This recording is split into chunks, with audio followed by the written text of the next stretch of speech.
process. It goes every which direction, but appropriations pretty much follows this. Federal highways and the other administrations within the USDOT are working on their 2017 budget now, which is kind of difficult because we don't have an authorization act, so we don't know about our funding. But sometime around Thanksgiving to that Christmas, that period there, our budget will be finished. And then they're consolidated into the USDOT budget, which in turn becomes the president's budget, and it goes to Congress on or before the first Monday in February. And I think inside the Beltway, it's a big deal.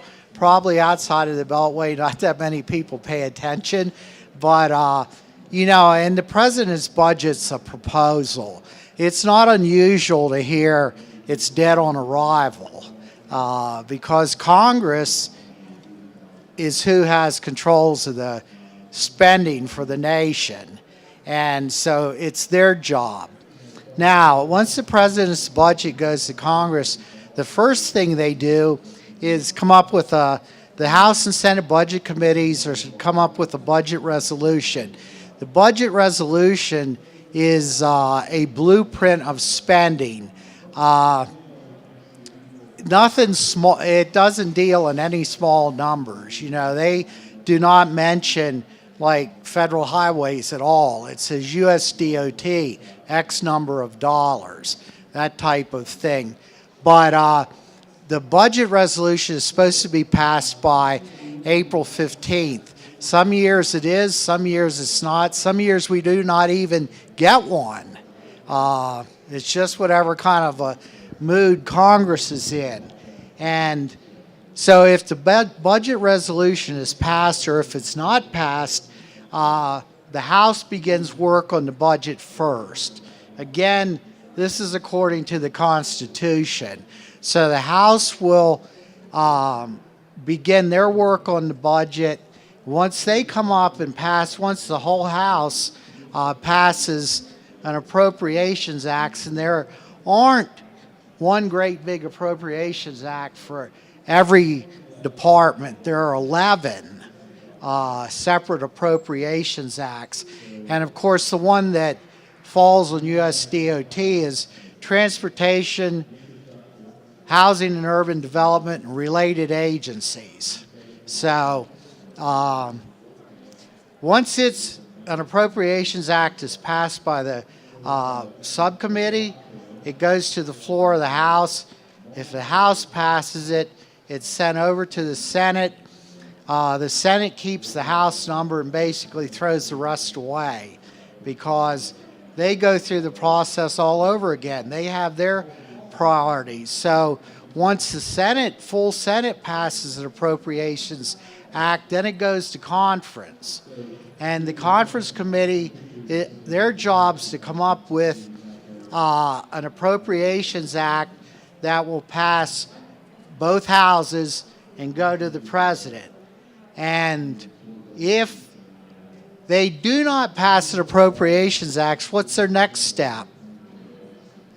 In fact, we're operating under one right now. Continuing resolution. Okay, it'll be a continuing resolution for X number of days. I think the current one goes until December the 11th. And all spending is done according to how many days that is. So from October 1st to December 11th must be about 72 days. So the way they do spending for the government is everyone except federal highways gets spending at 72/365 of the amount they had available the previous year. And so under a continuing resolution, anybody have any guesses how long since we've had appropriations finished on October 1, ready to go? Never. You're more cynical than I am. almost that bad. 1993 was the last year we had appropriations all set to go. And of course, they're in a CR, continuing resolution right now. We may have one or two more, or three more, who knows? Sometimes they just roll it up into one big continuing resolution and go for the whole year. So it's hard to tell what's going to happen. Now, when Federal Highways does their budget, since we have contract authority, we only need to put about the things on this slide in it. We have to put an ob limit, even though when we have an authorization act, it usually has the ob limit in it. But we put that in. We put in a limit on our administrative expenses because we're given an amount of line of credit for administrative expenses. And of course, we'd like to spend 100% if we could. And we request that. We request a liquidating cash amount so we have enough to pay the bills in the coming year. And we have two programs that do not have contract authority. The projects of national and regional significance and the tribal high priority projects program. Neither one of those have contract authority, so they're at the whim of the appropriators to get funding, and they have never been funded since MAP 21 was passed back in 2012. So if you're one of the people that has charge of that program, you don't have any work to do. These are the appropriators. You remember earlier I showed you the authorizers. These are a different group of people. It's one of the most sought after positions in Congress because you control the purse strings of the nation if you're on appropriations. And very seldom do you see the same person on both an authorizing committee and an appropriations committee. One of the few people that's ever done both was Senator Bond. Well, he's retired now from Missouri. He once sat on appropriations and authorization committees. So Missouri was in excellent shape in those days. So these are the folks that are working on appropriations right now. And if we get an Appropriations Act, they'll be the ones that do it. Federal spending is divided into two parts. We have the mandatory side of the budget and the discretionary side of the budget. The mandatory side, Congress has very little discretion at changing the spending amounts. If they try to change the spending amounts, they have to change law. And that's something they don't really like to do in most cases, because it's hot button issues on this side. You know, Social Security, Medicare, and the entitlement programs, they hate to mess with that stuff. So on the other side, the discretionary side of the budget, Congress can wheel and deal all they want. You know, cut it, raise it, do anything. And we're on that side of the budget. We've never been subject to the cuts and everything. For one reason, because we have contract authority. So the money holds up from year to year. The other thing is that for a long time we had what they called firewalls that prohibited Congress from cutting the highway program. And the other, I guess the third reason is that transportation, the highway program is very bipartisan. And so that keeps us from being up and down and up and down. If you ever work for defense, they either have more money and they know what to do with, or they don't know where their next dollar is coming from. It's never even funding. For 2015, the year we just ended, we had a continuing resolution that went again till December the 11th. On the 11th, they passed a 6-day continuing resolution. Whenever you see them pass a short continuing resolution, it means they're pretty close to meeting or being in agreement between the Senate and the House. And of course, between the 11th and the 17th, they rolled everything together into what they call an omnibus bill.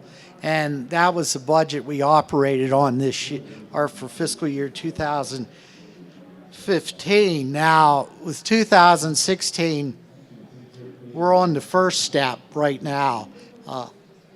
We have a continuing resolution till December the 11th. Who knows what's going to happen next? Of course, when the omnibus was passed, the ob limit was $40.2 billion. That was what the ob limit that covers the state's apportionments and your allocations and all that type of thing. The ob limit for Federal Highways Administration was $426 million. It looked great on paper because it was more than we asked for.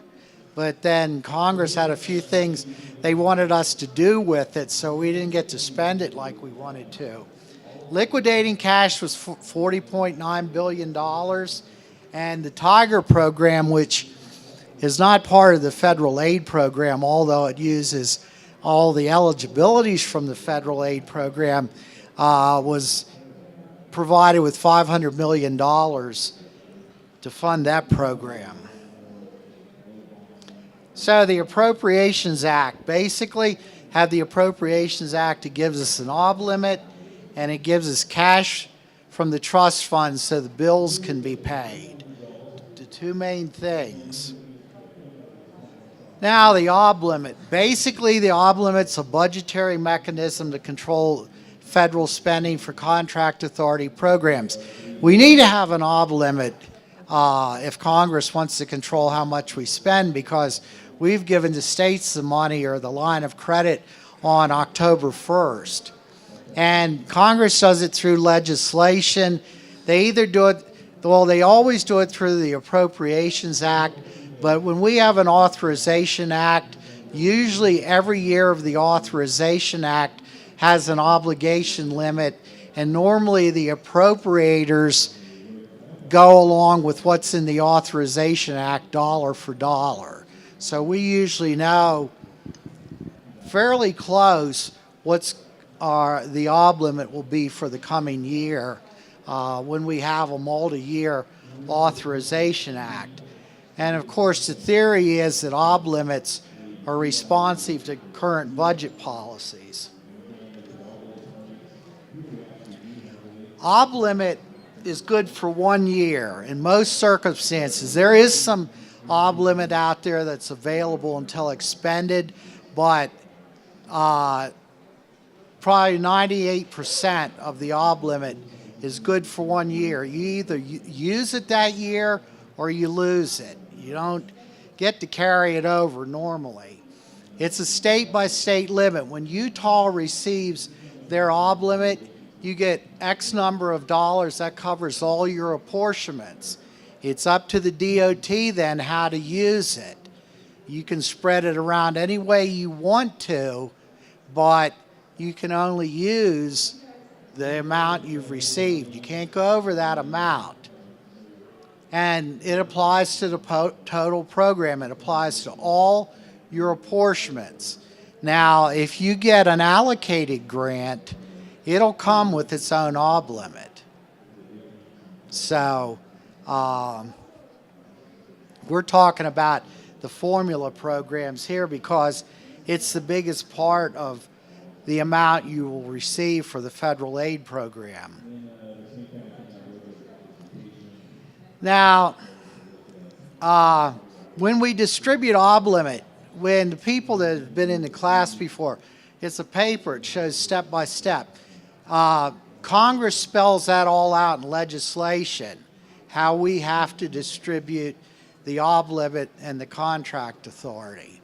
And so we always begin with the funds that are not subject to the ob limit. There's emergency relief funds and $639 million of the National Highway Performance Program are not subject to the OB limits. So as soon as you get it, you can use it if you want to.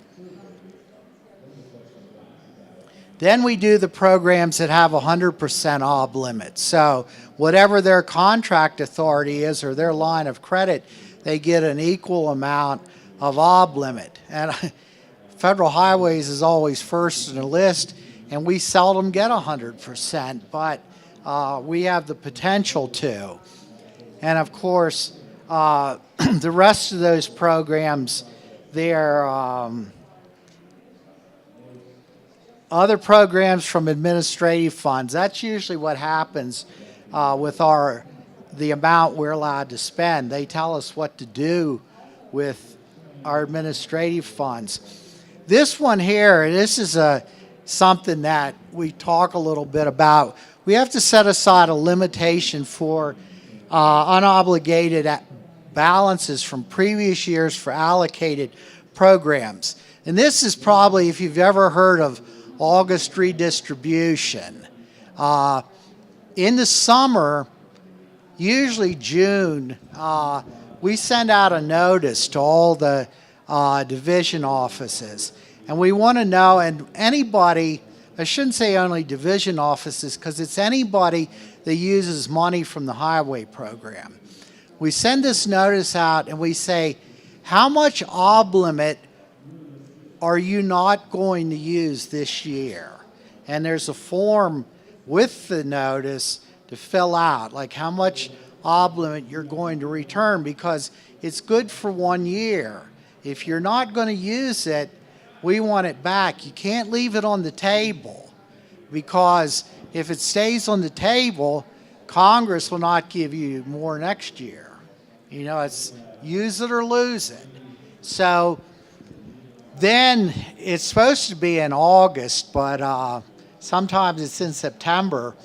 We do what we call redistribution. We take all this OB limit that's been returned and we distribute it out to the states based on their unobligated balances. So it's a proportional distribution, and this adds on to the lump sum amount a state received for their formula programs, for your apportionments.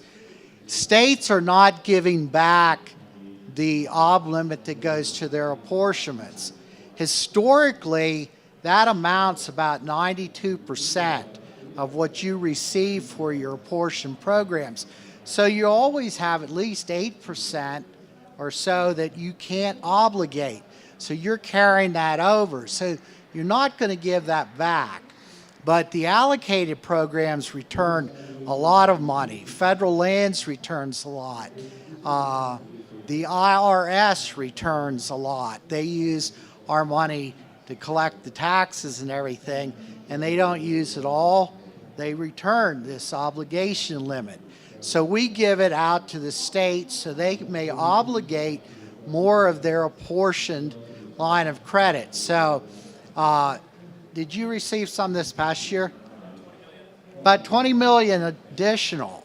So whatever you were able to obligate with your OB limit for the year, you received about 20 million, the ability to obligate 20 million additional dollars.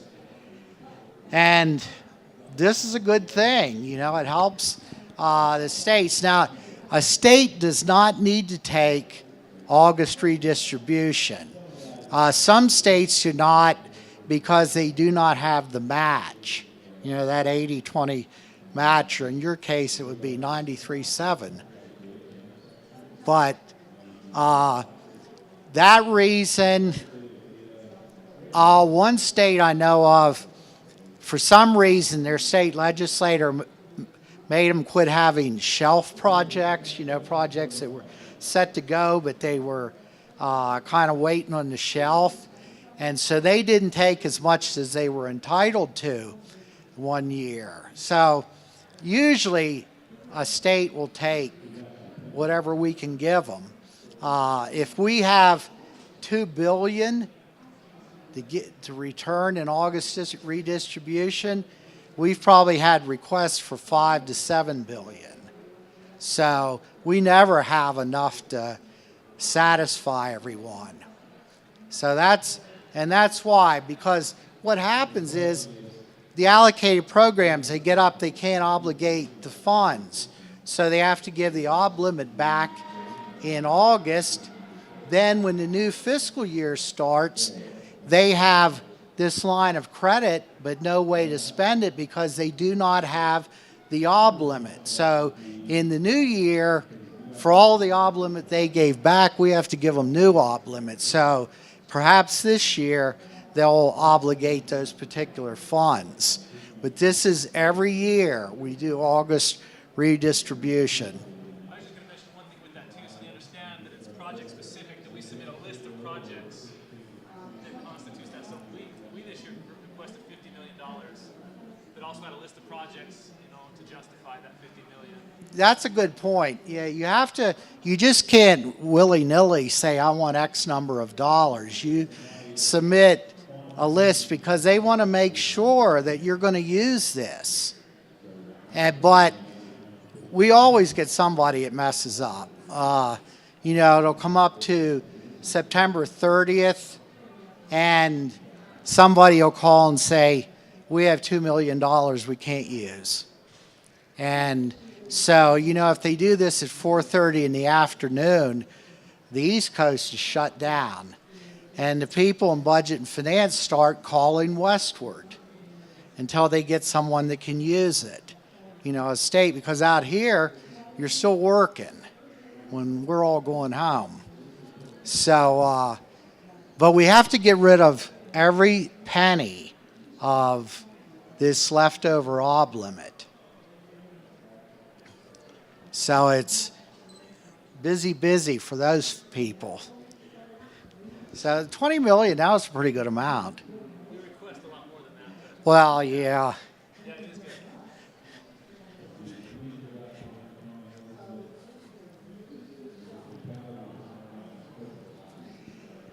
The way we determine how much ob limit is going to be distributed is, as we go through these steps, we calculate a ratio.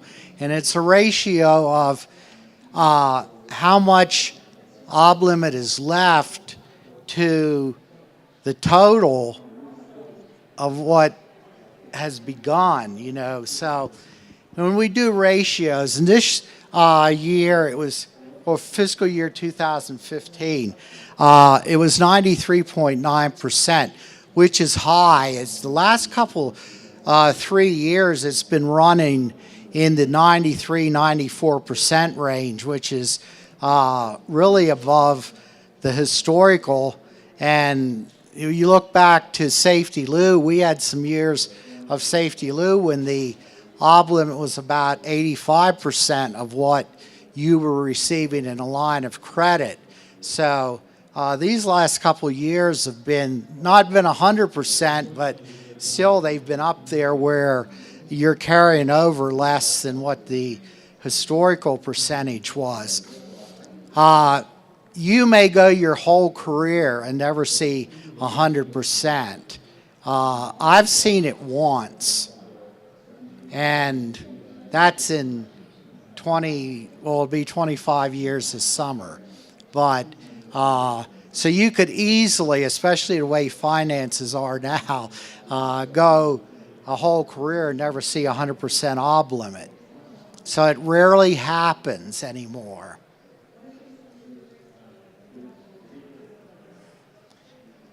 And of course, the way we figure out our allocated programs, we take your contract authority, multiply it times the percentage.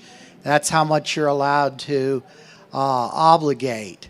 We have this thing called lop-off, which just seems to blow everybody's mind how it works. At one time, the allocated programs, if you applied for a $100 million grant, you received $100 million. And then if the ob limit was at 92%, you were allowed to obligate 92% of that, and you carried over 8%. Well, the only way you could carry over the 8% was to use your formula ob limit. Now, the states hated it and they used to call it the allocation penalty. So they went to Congress and they said, do something about this. So Congress did. Well, what they did, instead of you getting the 100 million, they would cut it off to 92 million because of the 92% ob limit.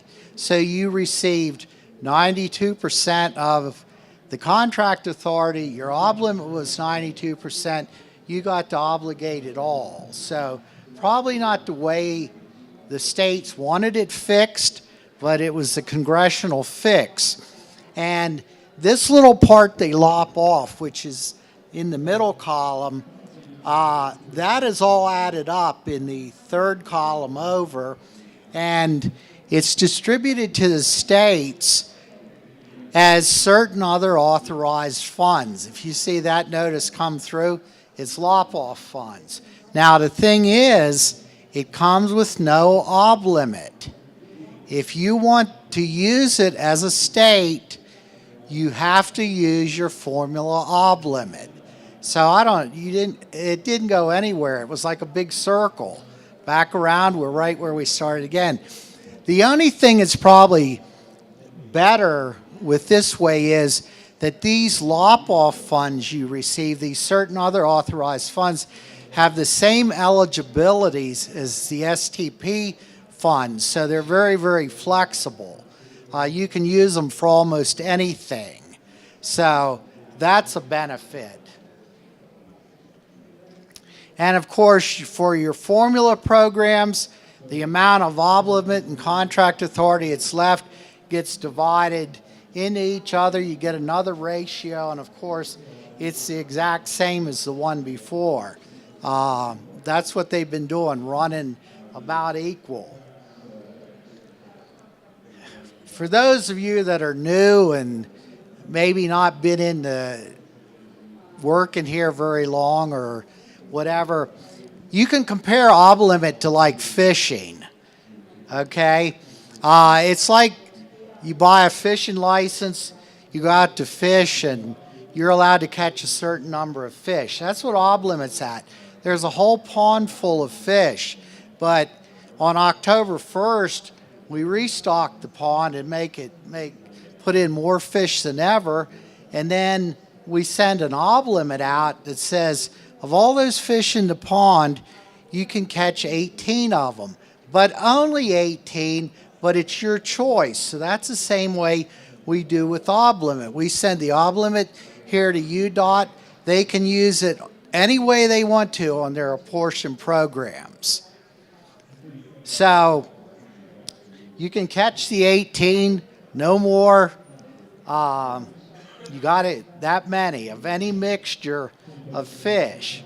And then of course with August redistribution, basically we give you the ability to obligate more funds. So basically the catch limit is raised to 20. So instead of being able to catch 18 fish, you're now allowed to catch 2 more and make it 20. So that's kind of an analogy of how the ob limit works. And of course, I talked about this already. In a partial year such as we're in right now, the government's in, we have to divide the ob limit up of what can be used. Now, right now, we operate until tomorrow. So there was an amount of ob limit for 29 days. This next extension, which they haven't agreed on yet, is supposed to be a short one, which makes me think that they have a bill they think they can get through to authorize us. But during that time, whatever time, if this next extension is 15 days, November 29th? Oh, 20th? Okay, so that's 22 days, I guess, from tomorrow. So now you'll get an additional 22 days of funding. And hopefully in that time they'll pass an authorization act so we can give out a full year of funding to the states and get on with this business. So, and in our little flow chart we've done, your Authorization Act provides you with contract authority and formulas or other ways of distributing funds. The Appropriations Act provides us with the ob limit and with liquidating cash. Okay. Does anybody have any questions? How many minutes do we have, Kim? About 20, 15 or 20, but Oh. Okay, so questions? what's the difference between FTA and FHWA? What's the difference between FTA and FHWA? FTA is Federal Transit Administration. And, of course, you know who we are, the FHWA. Federal Transit has their own administrator. They really don't have anything to do with us other than highway funds some highway funds may be transferred over to FTA. Like if UDOT wanted to transfer some STP funds to a transit authority in Salt Lake City, it's a permissible thing to do. But we're two totally separate administrations. Out of combining you? No, there's never been any thought. There's one reason is that most of their money is subject to appropriation, which means they have to wait for the appropriators. Well, we're contract authority. That's one big reason there. And I don't know, we don't know anything about them. I imagine they don't know anything about us either, so it'd be tough. Go back to that last slide. The last slide, okay. Still having trouble with the idea of obligations. I meant because it seems to me like once you authorize it and distribute it, it's there to use, isn't it? I mean, it's like there's 2 or 3 other steps in there that don't need to be in there. I mean, once the money is authorized and distributed, isn't it there to be used? Why do you have to do another couple of steps there? Okay, as once the money's authorized and distributed, isn't it there to use? Yes and no. Don't get mad at me for giving you a goofy answer. It's there, but you need the obligation limit to use it. They distribute it if you don't have the authorization. Yeah, it was like you're saying up until 1974. It used to be there was no obligation limit. We distributed funds on October 1, and the states just went and used it, as they felt like it. And what happened was there was a court case because there were a couple presidents that decided that the highway program shouldn't operate like that, and they would do what they called, they'd basically hold the money. And Missouri, we'll blame it on Missouri since they were the ones that did it, they took the situation to court, and actually it was President Ford who had withheld highway funds, and Missouri said that he didn't have any authority to withhold funds because it was up to Congress. So the court sided with Missouri and said a president could not hold funds, but then they gave Congress a slap on the wrist and told them they weren't doing anything to control spending either. So that's when Congress made ob limits. And it's, I think when there's an authorization act, if you look at what the ob limits are for each year, you know the actual program then. If you're looking at the line of credit, unless something strange happens, you're not going to be able to spend all that. You want to look at those ob limits. So the money that's at the end of the 7%, say, that rolls over, Right. Does that roll into a general pot and reallocate it, or does that roll Now, into the state? it rolls over within the state. That's yours to use later on unless Congress has rescissions. Then that's what they take back. Is that the reason to break it up like that, is just in case they have second thoughts and they need more money?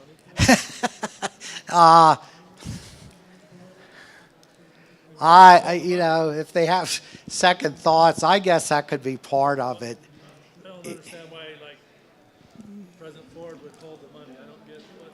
Well, his thinking was that when the other presidents that did it too, their thinking was they had to slow down how much money was being spent, even though at that time the trust fund was supporting the highway program entirely.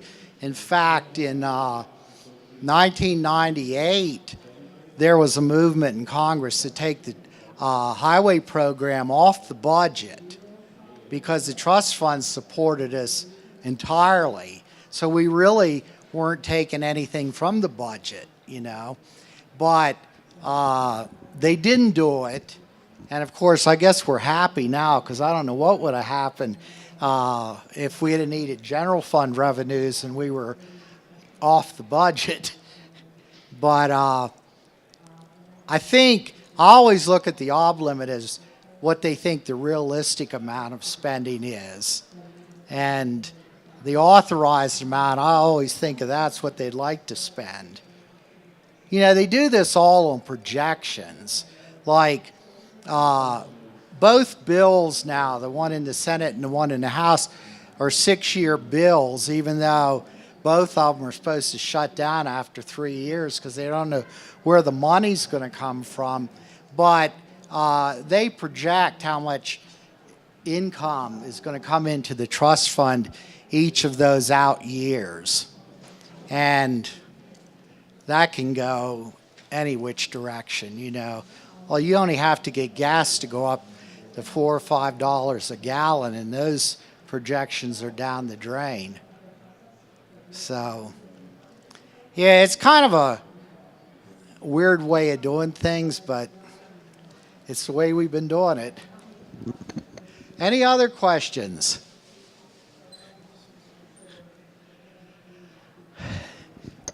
The 3 young ladies back here, you 3 were sitting together in the class, weren't you? I thought so. So no other questions? Okay. If you want to have a copy of the presentation, ask Trevor. Does everybody know who Trevor is? He's the financial manager for the Utah Division of Federal Highways. So,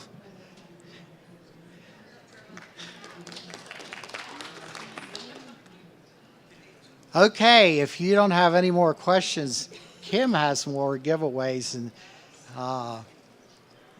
is Tracy going to be the MC again? Tracy will be it. We want to thank